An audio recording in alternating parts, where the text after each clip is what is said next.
For 2020, we come out with two new targets. We came out with the new Wolverine.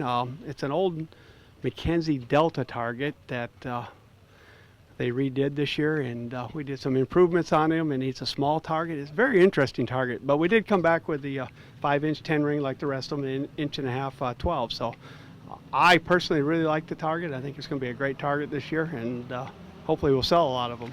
Aoudad sheep, and that's it's kind of a remake of the ibex in a sense. It's been retrimmed and redone, but uses the same core, and so it wasn't real extensive to make that new target, but I think that's going to be a really good target. It's a big target, so we try to keep a good mixture of small targets, large targets, medium targets, so I think they really fit the bill with them this year.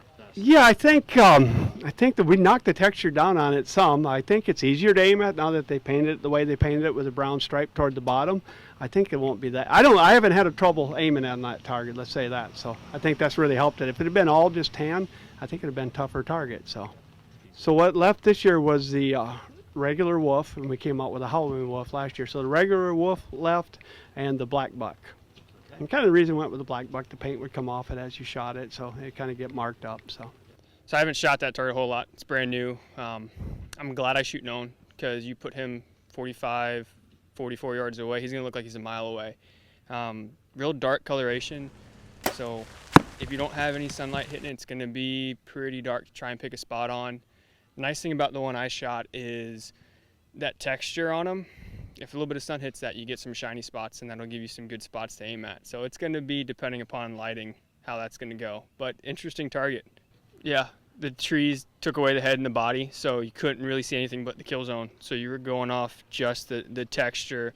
You could see his back, you could see his belly, and you just somewhere in between and try and find a spot with your binos. But it'll be fun. Hopefully I'll get him, a little bit more out in the open. I'll have something to see, something to shoot at. But it's an interesting target.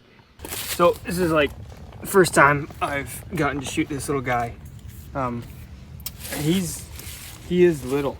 He's way smaller than I kind of thought he would be. It's going to be interesting. Between the two trees right there, all you could see was like the kill zone right here. And that made it really interesting to aim at, because he's dark colored, but he's got a lot of texture to him. If the sun hits him right, I think it's going to be nice having this texture here, because you'll get a little bit of shine off of that, and it'll be something to aim at.